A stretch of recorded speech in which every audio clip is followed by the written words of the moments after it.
स्वयं येन भूतले स्वयं रूपा ददाति स्वपदान्तिकम् वन्देऽहं श्रीगुरु श्रीयुतापदकमलम् श्रीगुरून् वैष्णवांश्च श्रीरूपं साग्रजातं सगरघुनाथान्वितं तं सजीवं साद्वैतं सावधूतं परिजनसहितं कृष्णचैतन्यदेवं श्रीराधा कृष्णपदान् सगनललिता श्रीविशाखान्वितं च जय श्री कृष्ण चैतन्य प्रभु नित्यानंद श्री अद्वैत गदाधर शिवासादि गौर भक्त वृंद हरे कृष्णा कृष्णा कृष्णा हरे हरे हरे राम राम राम हरे हरे। हरे कृष्णा। तो सभी का बहुत बहुत स्वागत है नित्य श्रवण की कथा में।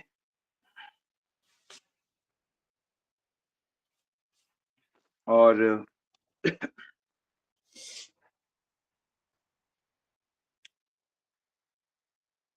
जीवन सभी का सफल हो, हम ऐसी प्रार्थना करते हैं। परंतु जीवन सफल किसे कहते हैं? जीवन में कुछ चीजें हैं जो होनी ही हैं। तो जो चीजें होनी ही हैं, जो आपसे एक दिन आपको उसका सामना करना पड़ेगा, तो आप उनका सामना कैसे करोगे? जैसे आपको बूढ़ा होना ही है, बीमार पड़ना ही है, आपको मृत्यु का सामना करना ही है, अपने प्रियजनों से अलग होना ही है, जो भी आपने कमाया-धमाया, उससे कोई और आपसे ले को छोड़ना ही है। जिस शरीर को आपने इतना सजाया, वो एक दिन बिगड़ना ही है। जन्म मृत्यु जरा व्याधि, जन्म मृत्यु जरा व्याधि, श्री कृष्ण कहते हैं दुःख दोषानुदर्शनम। इसके दोषों को सिद्धांतिक रूप से पहचानो। दर्शन का मतलब होता है सिद्धांतिक रूप से, दर्शन शास्त्र होता है जैसे। तो ये जो समझ है, ये बहुत बड़ा ज्ञान है, यानी ज्ञानी पुरुष हैं आप। तो इन दोषों को पहचान कर फिर इसको सॉल्व करना चाहिए। यानी कि सभी कष्टों से मुक्ति से बचने का उपाय करना चाहिए। और दिन भर में तो कई तरह की प्रॉब्लम्स दुखालय में होती ही हैं। लड़ाई झगड़ा, मानसिक क्लेश, शारीरिक क्लेश, दूसरे के द्वारा दिया गया क्लेश, यही तो है मुख्य। आदि दैविक क्लेश, जो मौसम, भूकंप, सुनामी, कोई आपदा, जैसे अभी अमेरिका में तो जंगल की आग लग गई, पूरा शहर ही लगभग उसकी चपेट में आ गया। इसको कहते हैं आदि दैविक क्लेश। बहुत सर्दी पड़ना, कड़ाके की ठंड पड़ना, बाढ़ आ जाना, सूखा पड़ जाना, आदि दैविक क्लेश। ऐसे ही आदि भौतिक क्लेश होते हैं जो दूसरे प्राणी, दूसरे जीव एक दूसरे को देते हैं। जैसे युद्ध का खतरा, लड़ाई, जैसे किसी जानवर का काट लेना, सांप का डस लेना, या हाथी का अटैक कर देना, शेर का झपटना, मच्छरों का काटना, बीमारियां फैलाना, इसको कहते हैं भौतिक क्लेश। दूसरे भूतों से, दूसरे जीवों से जो समस्या होती है। फिर होता है आध्यात्मिक क्लेश, जो अपना ही मन और शरीर हमें प्रदान करते हैं। तो ये सब तो लगा ही हुआ है, लोग जूझ रहे हैं इन सब परेशानियों से।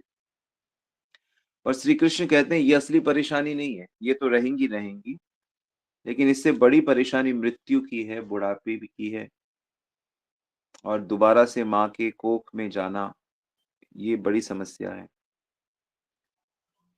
तो कृष्ण तो गीता में कहते हैं कि अगर कोई व्यक्ति मुझे जान ले, मुझे पहचान ले, मुझे अपना बना ले, जान ले, पहचान ले और मुझे अपना बना ले, मतलब मेरे समर्पित हो जाए, तत्वतः सही तरीके से, मतलब पूरे दिल से, पूरे बुद्धि से, त्यक्त्वा देहम पुनर्जन्मम नैति मामेति सो अर्जुन। अर्जुन फिर वो एक बार तो शरीर छोड़ेगा, लेकिन फिर नहीं छोड़ेगा, फिर तो दिव्य शरीर उसको प्राप्त हो जाएगा, उसका अपना जो देह है उसको प्राप्त हो जाता है। त्यक्त्वा देहम पुनर्जन्म नैति मामेति सो अर्जुन, फिर पुनर्जन्म नहीं होता उसका। आप बड़े विशेष हो कृष्ण। हाँ, मैं बहुत विशेष हूँ। मेरे ऊपर कुछ और नहीं है। मता परतरम नान्यत्, मुझसे ऊपर कोई दूसरा सच नहीं है। मामुपेत्य पुनर्जन्म दुःखालयमशाश्वतम्, मुझे प्राप्त करने के बाद फिर पुनर्जन्म नहीं होता। तो कृष्ण एक विशेष पर्सनालिटी है, वो भगवान है, वो भगवानों के भी भगवान है, वो सभी देवों के देव हैं। अहम आदि ही देवानाम, मैं सभी देवताओं का आदि हूँ। सारे देवी देवता मुझसे प्रकट होते हैं। अर्जुन कहता है प्रभु कैसे आप इतने महान हो, कैसे आप भगवान हो, कैसे आप सारे जगत को आपने समेटा, क्या आप मुझे दिखा सकते हो? अरे देखने के लिए तुम्हें तो विशेष आंखें चाहिए होंगी, इन आंखों से तो मुझे नहीं देख सकते।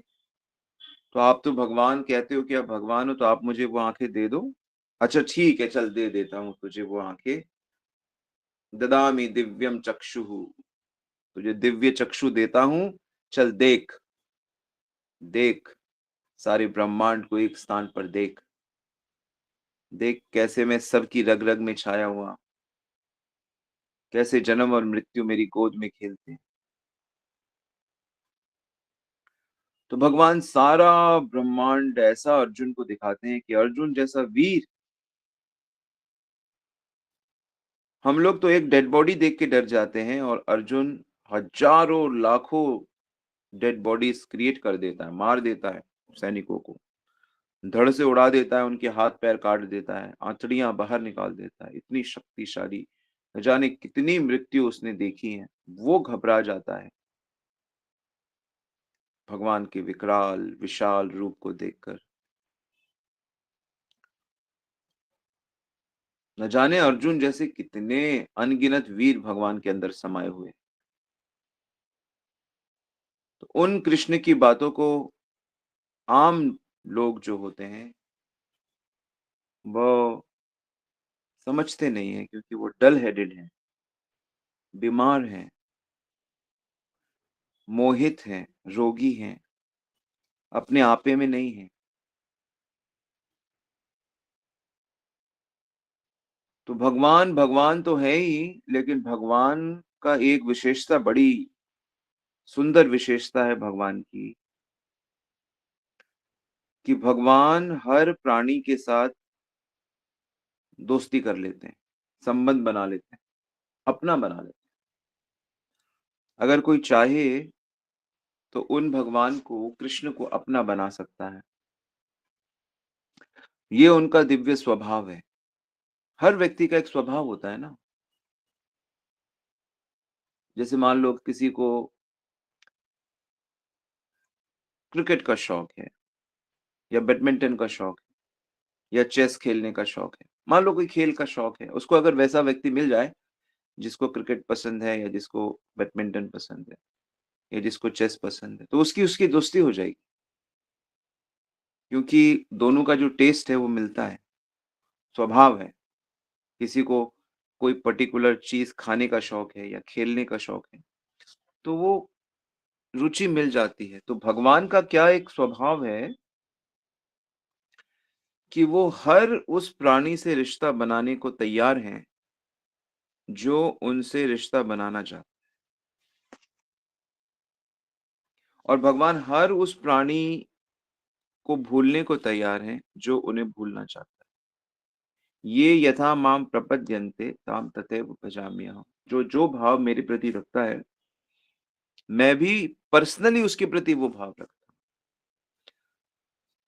ये भगवान अपने पर्सनैलिटी की बात कर रहे हैं, क्योंकि भगवान 3 रूपों में होते हैं। ब्रह्म रूप से, निराकार रूप से तो वो सर्वत्र हैं, उसमें तो क्या संबंध रखेंगे वो। हर चीज़ को उन्होंने धारण किया हुआ है, हर चीज़ में समाये हुए। जैसे सूर्य एक जगह पे रहता हुआ भी सब जगह रहता है, सब जगह उसका प्रकाश होता है। सूर्य का प्रकाश सब जगह चला जाता है, लेकिन सूर्य अलग रहता है। तो ऐसे ही श्री कृष्ण अलग रहते हुए भी अपने प्रकाश के रूप में, अपनी शक्ति के रूप में सर्वत्र छाए रहते हैं, इसीलिए उनको ब्रह्म कहते हैं। ब्रह्म, परब्रह्म, परमधाम, पवित्रम परमो भव। लेकिन उनका एक दिव्य स्वभाव है, और उनका स्वभाव क्या है? दिव्य स्वभाव, दिव्य पर्सनैलिटी है कि वो संबंध बनाते हैं। तो हमको इसका लाभ उठाना चाहिए, क्योंकि हम तो सुख चाहते हैं। जिस सुख को हम ढूँढ रहे हैं इस जगत में, वो जगत में सारी चीज़ें मिलने पे भी नहीं मिलेगा। और बताओ, शास्त्र कहते हैं कि अगर किसी मनुष्य को जगत की सारी चीज़ें मिल जाएँ, जितनी स्त्रियाँ हैं, जितने पशु हैं, जितने धन है, जितनी शक्ति है, सब मिल जाए एक मनुष्य को, तो भी उसकी इंद्रियाँ तृप्त नहीं होंगी और डिमांड करेंगी। लेकिन अगर कहीं से उसको श्री कृष्ण का पता मिल जाए और श्री कृष्ण प्राप्ति का रास्ता मिल जाए और वो इस बात को समझ जाए, तो उसकी बात बन जाती है।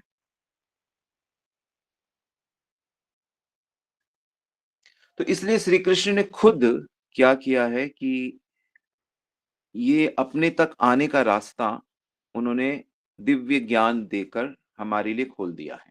इसी को जिसको भगवत गीता कहते हैं। भगवत गीता आप सभी के घर में है कि नहीं है? नहीं है तो आप भगवत गीता लाइए, और वो भी प्रभुपाद जी ने जो गीता का अर्थ समझाया है, उसको पढ़ने से बहुत लाभ मिलेगा, क्योंकि उसमें डायरेक्ट बात कही गई है, यथारूप, as it is. Bhagavad Gita as it is उसका नाम रखा है, क्योंकि उसमें भगवान ने जो बात कही है वो उस पे ज्यादा फोकस किया गया है, अपना मत नहीं मिलाया गया उसमें। जैसे बहुत लोगों ने गीता लिखी है कि गीता से बिजनेस कैसे करें, अच्छा बिजनेस कैसे करें, गीता से निराकार, मतलब अलग अलग मत को लोग प्रेजेंट करते हैं, लेकिन गीता वास्तव में भगवान तक आने का रास्ता है, भगवान से रिश्ता बनाने का ज्ञान है। और उसमें कृष्ण अपने बारे में भी बताते हैं, और कृष्ण ये भी बताते हैं कि ज्ञान मैं अर्जुन अभी तो तुम्हें देता हूँ, लेकिन ये ज्ञान मैं पहले सूर्य देव को भी दिया था मैंने। जब सूर्य को बनाया था, सूर्य देव को जब ये सेवा दी थी कि आपको इस लोक में सूर्य का प्रकाश करना है। इमं विवस्वते योगम प्रोक्ता वाहनम अव्ययम विवस्वान मनवे प्रावा मनुर इक्ष्वाकु अब्रवी। फिर सूर्य देव ने यह ज्ञान मनु को दिया, मनु ने इक्ष्वाकु को दिया। इस तरह यह महान राजाओं को यह ज्ञान मिला, साधुओं से यह ज्ञान मिला। लेकिन वास्तविकता ये है, सच्चाई ये है कि ये ज्ञान शुरू भगवान से हुआ। तो भगवान तक पहुंचने का रास्ता भगवान के द्वारा ही बताया गया है। तो आप लोग उस ज्ञान को क्यों नहीं सीख लेते? क्यों नहीं समझते? क्यों मेहनत नहीं करते? और कैसे मेहनत करनी है मैंने कई बार बताया है। जो भी बातें मैं बताता हूँ उसको मैं पॉइंट्स में लिख लिया करो। जैसे अभी मैंने एक बात बताई कि भगवान श्री कृष्ण संबंध बनाने को तैयार है हमेशा। हर एक उस व्यक्ति से भगवान संबंध बनाने को तैयार है, जो भगवान से संबंध बनाना चाहता है। और वो संबंध बनाने की सूझबूझ, अकल जब हम मनुष्य बनते हैं, तब मिलती है। हम कितने साल से मनुष्य हैं और कितने साल तक रहेंगे? तो कितने साल से है वो तो आपको पता है, और उसमें भी बचपन में तो कुछ ज्ञान-व्यान होता नहीं है, और जवानी में भी ऐसा पागलपन होता है भोगों का, स्त्री का, पुरुष का, ऐसा पागलपन होता है कि भगवान की तरफ ध्यान ही नहीं जाता। तो अगर किसी भाग्य से हमारा ध्यान भगवान में लगता है, तो ये बहुत भाग्यशाली हैं हम। तो ये बात लिख लेनी चाहिए आप। तो मेन-मेन पॉइंट्स को लिखकर आप उसका मंथन करिए। मंथन मतलब उसको सोचो, उसको डिस्कस करो अपने दोस्तों से या भक्तों से।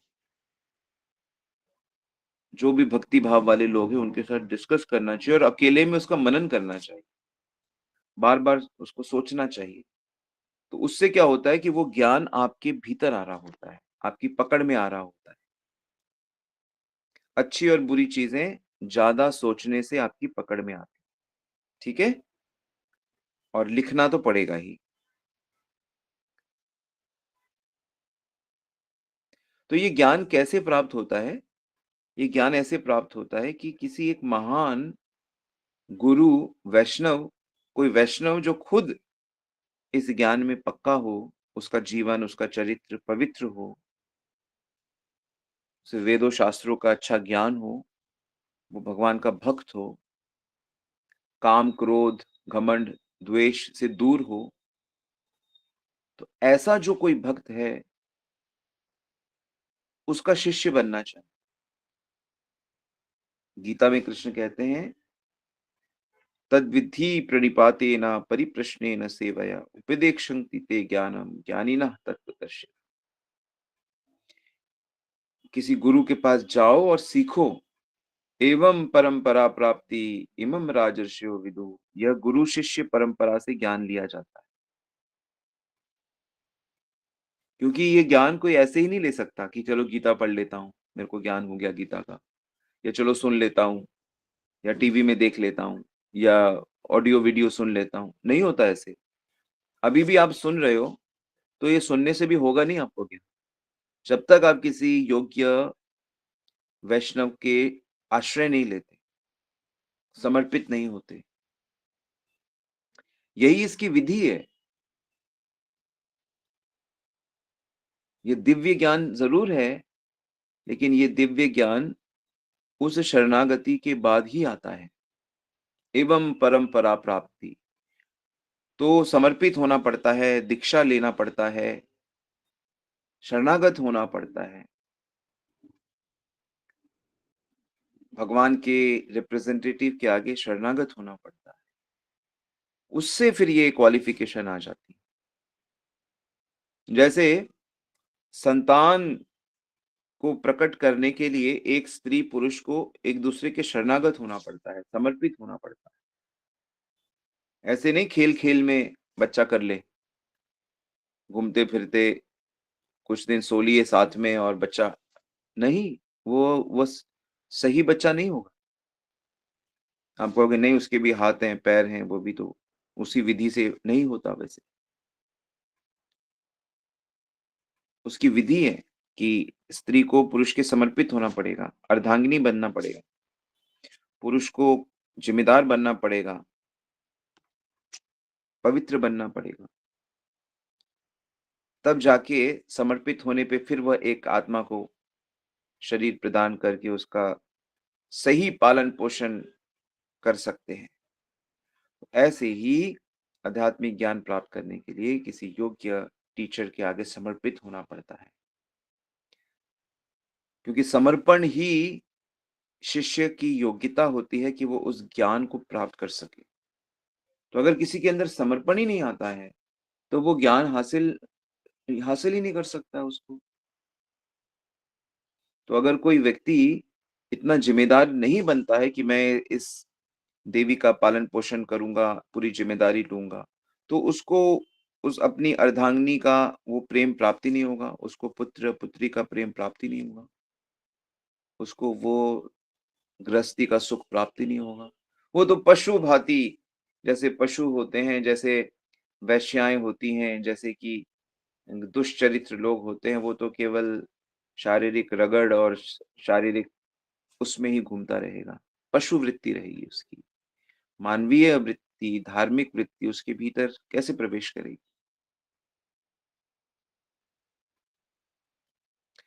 तो ठीक इसी प्रकार ये जो दिव्य ज्ञान है, यह गुरु-शिष्य परंपरा से प्राप्त किया जाता है। तो इस पॉइंट को नोट किया जाए और ये जो ज्ञान भगवान दे रहे हैं, हालाँकि अपने दोस्त को दे रहे हैं, लेकिन ज्ञान देने से ज्ञान देना जब भगवान तभी शुरू करते हैं, जब अर्जुन दोस्ती छोड़कर शिष्य बनता है। शिष्यस्तेहं शाधीमां त्वां प्रपन्ना। हे कृष्ण, मैं आपका शिष्य बनता हूँ, कृपया मेरी मुझे ज्ञान प्रदान करें। अर्जुन गुरुकुल से पढ़ा हुआ है। अर्जुन जानता है कि ज्ञान लेने के लिए शरणागत होना पड़ेगा। मित्र-मित्र में डिस्कशन हो सकता है, लेकिन अंधकार नहीं दूर किया जा सकता, क्योंकि अगर ऐसा होता तो अर्जुन ये बात कहता ही नहीं कि शिष्यस्तेहं, मैं अब आपका शिष्य हूँ, मैं आपकी शरण में हूँ, आप मुझे गाइडेंस दीजिए। तब भगवान गुरु की भांति अज्ञान दो गुरु दोस्त नहीं होता। गुरु कोई पिता नहीं होता, पिता तुल्य होता है, दोस्त समान होता है, लेकिन वो दिव्य होता है। गुरु भगवान का रिप्रेजेंटेटिव होता है, भगवान का प्रतिबिंब होता है वो, भगवान की कृपा शक्ति का, और उनको वैसे ही आँखों से देखना चाहिए।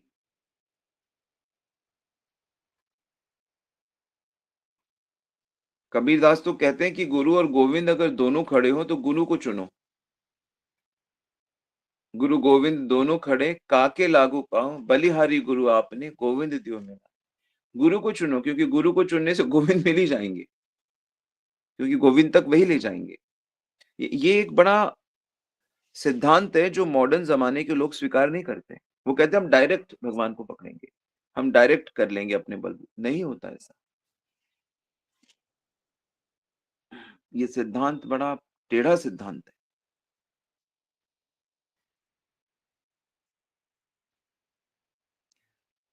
तब फिर गुरु की बातों पे विश्वास होता है, जब श्रद्धा होती है, विश्वास होता है, आज्ञा का पालन होता है, तो फिर धीरे-धीरे कृष्ण प्रकट होते हैं जीवन में। पता लगता है कि ये श्री कृष्ण अभी आपको पता तो लग रहा है कि श्री कृष्ण भगवान हैं, पर वैसा नहीं पता लग रहा कि जैसा पता लग के रोमांच हो जाए। अभी आपको पता तो लग रहा है कि हम कृष्ण के अंश हैं, लेकिन वैसा अंश वैसा नहीं लग रहा कि हम उसके परिवार के हैं। आप खुद सोचिए कि कदाचित आप अमिताभ बच्चन के परिवार के हों, तो आप बड़ा रोमांच फ़ील करोगे कि अरे! ये मोदी जी के परिवार के हो। अरे! प्राइम मिनिस्टर की फैमिली है, प्राइम मिनिस्टर से हमारा रिश्ता, वो तो अपना ही बंदा है। एक बड़ा आईपीएस ऑफिसर के परिवार में कोई हो जाए या कोई बहुत बड़ा डॉक्टर, सर्जन हो जाए, कोई आईएएस हो जाए फैमिली से, तो लोग इतना गर्वित महसूस करते हैं। कोई फ़िल्म स्टार आपके परिवार से हो, आपके मोहल्ले में रहता हो, आपके तो आप बड़ा गर्वित महसूस करते हो। तो भगवान के हम अंश हैं, उनके परिवार के क्या, उनके अस्तित्व के अंश हैं हम। ये हम महसूस नहीं कर पाएँगे, ये तब महसूस कर पाएँगे, जब हम शरणागत होके, समर्पित होके, ये तत्व हमें बोध होंगे। बोध वही कराएँगे, बोध भी भगवान ही करा देते हैं, लेकिन योग्य व्यक्ति को।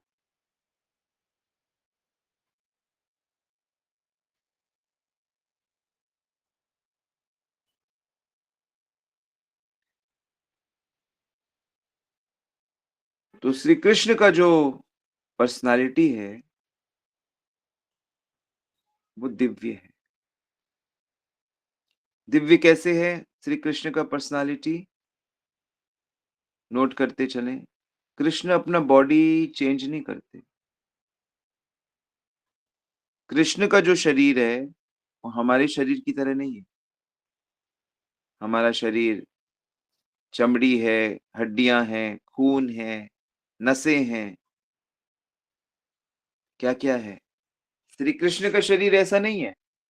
वो एक दिव्य चिन्मय, जिसे चेतन सच्चिदानंद, उसका नाम ही सच्चिदानंद मटेरियल है। वो क्वालिटीज़ के साथ ही उसका नाम दिया गया है।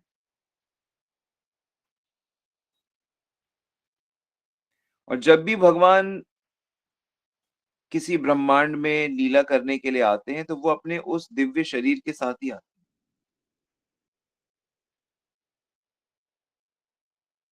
हम आत्मा हैं, हम शरीर से अलग हैं। वो जो आत्मा है, वो हमारा दिव्य शरीर है। हमारा दिव्य शरीर आत्मा है और कर्मों के कारण प्रकृति ने हमें एक पकड़ने छोड़ने वाला शरीर दिया हुआ है। और हम सब लोग शरीर से प्यार करते हैं, चाहे वो माँ का हो, पिता का हो, बेटी का हो, बेटे का हो। हम लोग शरीर से प्यार करते हैं, इसीलिए हमारा प्यार अधूरा है। हमारा संबंध टेम्परेरी है, अस्थाई है। तो हम लोग अस्थाई जीवन का सुख, अस्थाई जीवन में अस्थाई सुख के लिए हम जी रहे हैं और हमारी ये समस्या गुरु के माध्यम से श्री कृष्ण सॉल्व कर सकते हैं। भक्ति देवी सॉल्व कर सकती है। हमारे टेम्परेरी सुख को परमानेंट सुख में हम बदल सकते हैं इस मानव जन्म। ये मोटी बात है।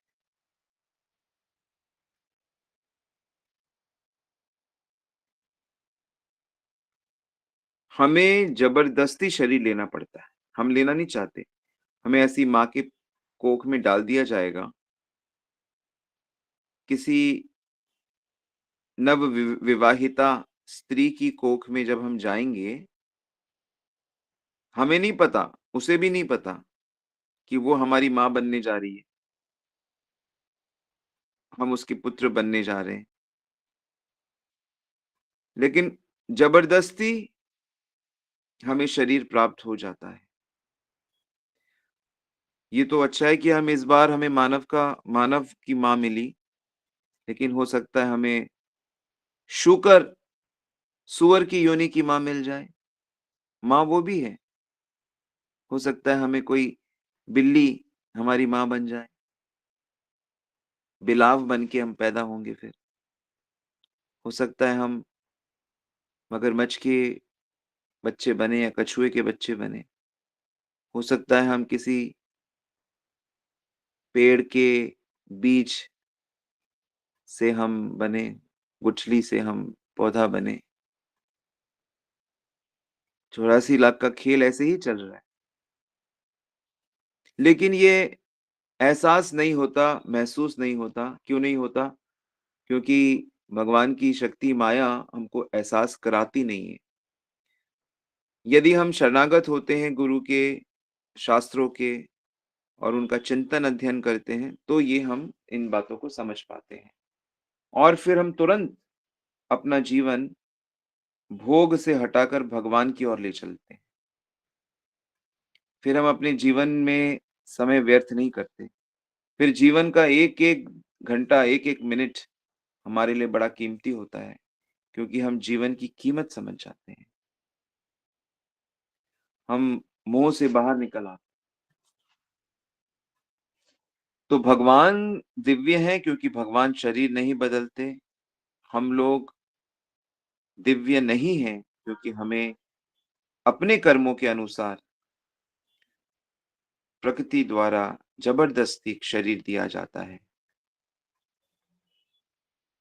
जो एक समय पे आके छोड़ना पड़ता है।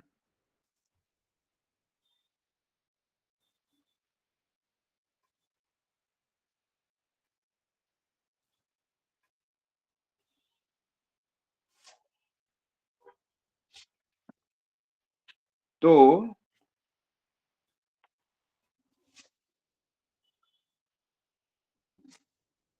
भगवान इस जगत में समय समय पे आते हैं, समय समय पे भगवान आते हैं। लेकिन आपको जान के बड़ा अच्छा लगेगा कि भगवान अपने दिव्य शरीर से तो आते हैं, लेकिन जब भगवान नहीं होते हैं प्रकट, तो वो दूसरे रूपों में प्रकट होते हैं। किस रूप में प्रकट होते हैं? तो कलयुग में कली काले नाम रूपी कृष्ण अवतार, भगवान अपने नाम के रूप में होते हैं। भगवान अपने ग्रंथ के, भागवत जैसे ग्रंथ है, वो भगवान का स्वरूप है। यानी कि अपनी कथा के रूप में होते हैं और अपने महान भक्तों के रूप में होते हैं। जो गुरु होते हैं वो भगवान के बराबर ही हम मानते हैं। तो भगवान अपने नाम के रूप में होते हैं। लिख लो इसे कि कलयुग में भगवान ऐसे प्रकट नहीं होते। चैतन्य महाप्रभु के रूप में होते हैं तो उसमें छुप के होते हैं, उसमें कहते नहीं है कि मैं भगवान, कहते हैं मैं भगवान नहीं हूं, मैं तो भक्त। वो तो रूप सनातन गोस्वामी ने हमको बता दिया, जीव गोस्वामी ने बता दिया कि देखो ये भगवान ही हैं, भक्त बनकर आए हैं। पर वास्तव में जो भगवान है इस समय अपने नाम के रूप में है। तो इसलिए नाम को पकड़ लो, नाम को पकड़ लो। नाम को पकड़ने का अर्थ है आपने भगवान को पकड़ लिया है। नाम को इतना जपो कि जपते जपते नाम हमारे सारे गंदगी साफ कर दे। तो भगवान से इतना प्यार करो कि भगवान के हो जाओ। तो नाम से इतना प्यार करो कि नाम और नामी में भेद नहीं है। तो नाम को पकड़ने का मतलब भगवान पकड़ में आ। तुलसीदास जी कहते हैं कि भगवान आप जब आते हो तो एक अहिल्या का उद्धार करते हो, जटायु का उद्धार करते हो, कुछ कुछ उद्धार करते हो आप, लेकिन आपका नाम है वो करोड़ों करोड़ों लोगों का उद्धार करता है। तो मैं तो आपके नाम को ज्यादा कृपालु मानता हूं आपसे। राम से बड़ा राम का नाम, सुना होगा आपने भी। तो इस युग में जैसे कि जब यदा यदा ही धर्मस्य ग्लानिर्भवति भारत अभ्युत्थानम तदा क्या सृजामि अहम, कि जब जब धर्म की हानि होती है मैं प्रकट होता हूं और मैं परित्राणाय साधूनाम विनाशाय च दुष्कृताम, मैं दुष्टों का विनाश करता हूँ, अपने भक्तों का उद्धार करता हूँ, उनको आनंद देता हूँ। तो ऐसे ही जो लोग प्रभु के नाम को पकड़ लेते हैं उनके जीवन में भगवान का अवतार हो जाता है। तो भगवान छुप के आ गए ना, आपके जीवन में अवतार हो गया उनका। और क्या करेंगे वो? अधार्मिक चीजों को नष्ट कर देंगे। तो जो भी पाप के बीज और पाप के असुर और पाप के कण और कीटाणु हमारे भीतर है उसको डिस्ट्रॉय कर देंगे। और परित्राणा या साधु नाम, और दिव्य आनंद अपने भक्तों को जैसे वो देते हैं तो नाम हमें दिव्य आनंद प्रदान कर देगा। इस प्रकार भगवान धर्म की रक्षा करते हैं। धर्म संस्थापनार्थायम संभवामि युगे युगे। इस प्रकार भगवान को हम अपने जीवन में प्रकट कर सकते हैं उनके नाम को पकड़कर। यही दिव्य ज्ञान है कि भगवान कलयुग में अपने नाम में और अपनी कथा में है, अपनी भागवत में है। तो उसको होल हार्टेडली, बिना बिजनेस मेंटेलिटी के, लोग कीर्तन करके पैसे कमाते हैं, लोग कथा करके धन कमाते हैं, पेट पालते हैं, लोग डिमांड करते हैं, जो बिल्कुल गलत है। भगवान की कथा, भगवान का नाम शुद्ध भाव से, निस्वार्थ भाव से वितरण करना चाहिए। वितरण, प्रेम बांटना चाहिए। और भगवान की तो कोई कीमत ही नहीं है, आप कैसे कीमत लगा सकते हैं? भगवान की तो कीमत ही नहीं है कुछ। अमूल्य चीज है। इसलिए भगवान को अगर कोई इस तरह से बेचता है तो भगवान भी कहते हैं कि ठीक है भाई, तुम कंजूस हो, कम में तुम्हारा चल जाता है तो कम ही सही। हम तो ज्यादा देना चाहते हैं लेकिन तुम बुद्धू हो। तुम अरबों खरबों की चीज से भी ज्यादा जो कीमती, उसे 10 रुपए में, लाख रुपए में आप काम चला रहे हो। ठीक है, अब तुम्हारी कम बुद्धि का हम क्या करें? बुद्धि बढ़ाओ, ज्ञान बढ़ाओ, साधु का संग करो, ज्ञान बढ़ाओ, तो हमें प्राप्त कर लो, सदा को प्राप्त कर लो, सदा को। तो प्रभु नाम लेकर, कृष्ण नाम लेकर सदा को कृष्ण प्राप्त कर लो, जीवन सदा को ठीक कर लो, अपनी सारी समस्याएं सदा के लिए मिटा लो, कुछ समय के लिए मत मिटाओ। अपने दुख दर्द सदा के लिए मिटा दो। ये है भगवत गीता, ये है भक्ति।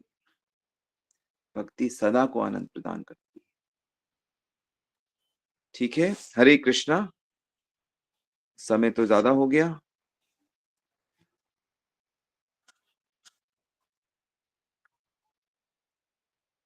सो आई होप ये मूल सिद्धांत समझ आए। तो किसी का कोई प्रश्न है तो स्वागत है।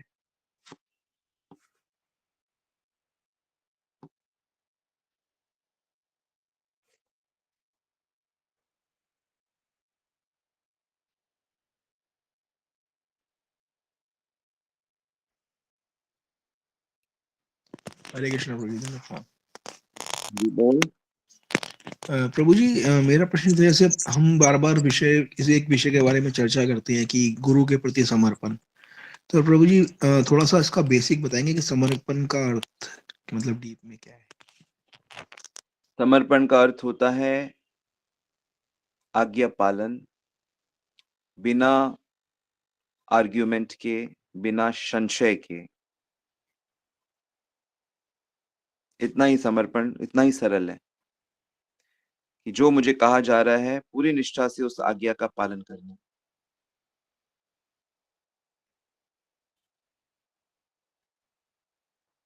इतना सरल है। बस आपने उसको, लेकिन इस विचार को अपने भीतर दृढ़ करने के लिए आपको इसको चिंतन करना पड़ेगा। गुरु की महिमा जाननी होगी, परंपरा की महिमा जाननी होगी।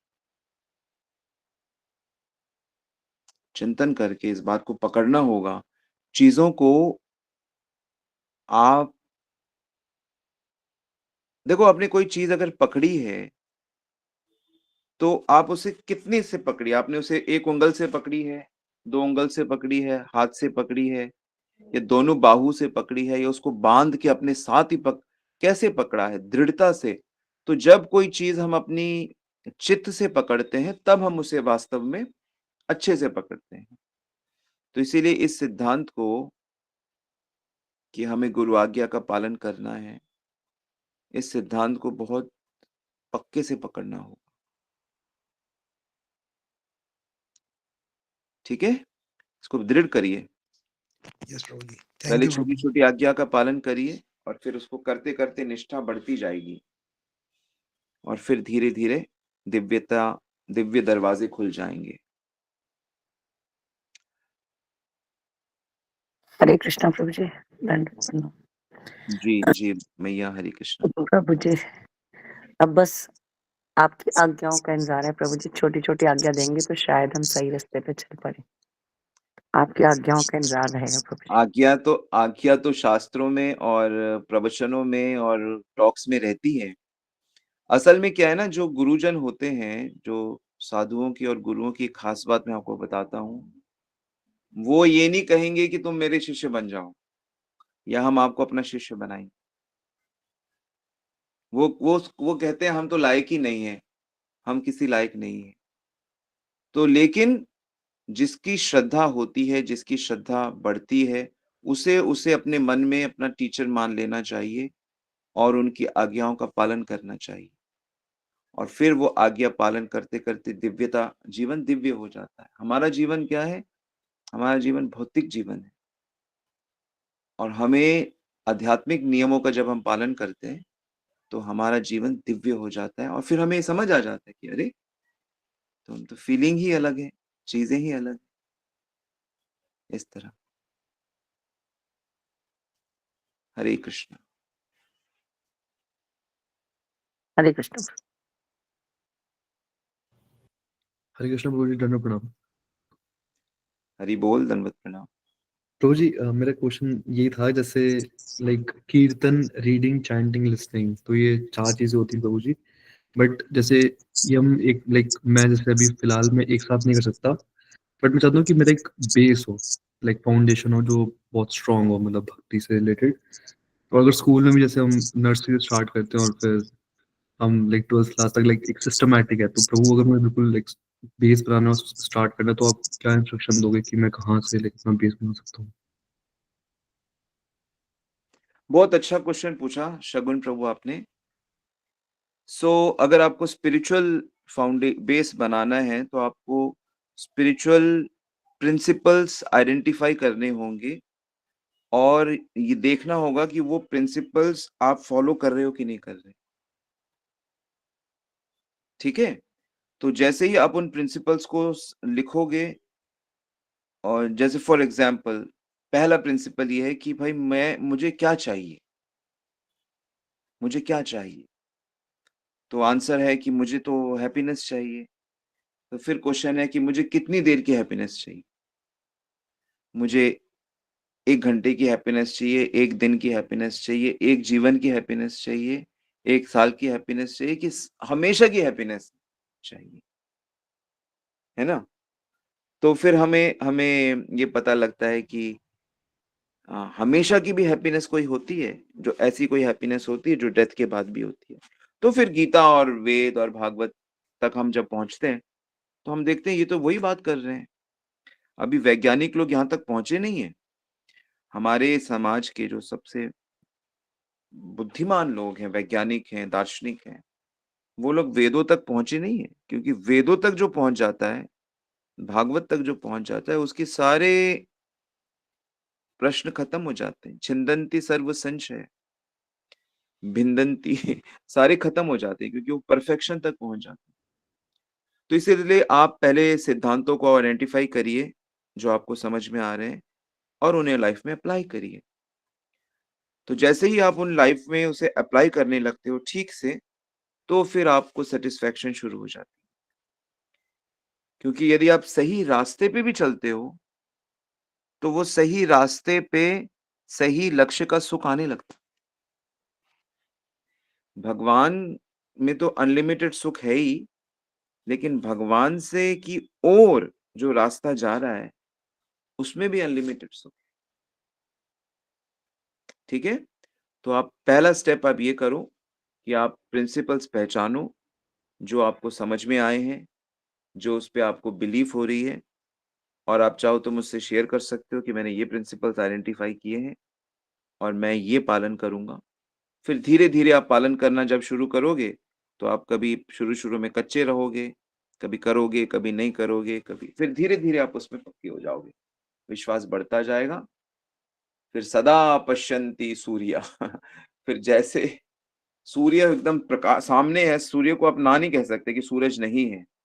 ऐसे ही फिर आप भगवान और भगवान की रास्ते को ना नहीं कह सकते। इतना प्रकट हो जाएगा। ठीक है?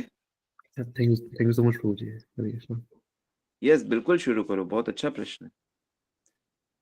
इसीलिए हर व्यक्ति का, मैं जो कहता हूँ, एक पर्सनल डायरी होना चाहिए स्पिरिचुअल मैटर्स के लिए, और जो स्टूडेंट्स हैं उनके लिए एक नॉलेज का डायरी होना चाहिए कि जो-जो ज्ञान वो सीखते जा रहे हैं स्कूल में, कॉलेज में, उसको भी वो लिखते चलें कि हमने ये इकट्ठा हो रहा है, ये समझ में आ रहा है, ये जो-जो समझ में आ रहा है। तो आप बहुत उन्नत हो जाओगे। और फिर उसके बाद फिर आप प्रैक्टिकल पे चले जाओगे, और प्रैक्टिकल करते-करते वो आपके जीवन का हिस्सा बन जाए। तो इस तरह हमें बच्चों को सिखाना भी है, उससे पहले खुद आध्यात्मिकता में स्थित होना है। ठीक है? सो ऑलराइट, सो आज हम यहीं रुकते हैं, बाकी प्रश्न हम कल लेंगे। हरे कृष्णा, दंडवत प्रणाम। श्रील प्रभुपाद की जय, श्री गुरु महाराज की जय।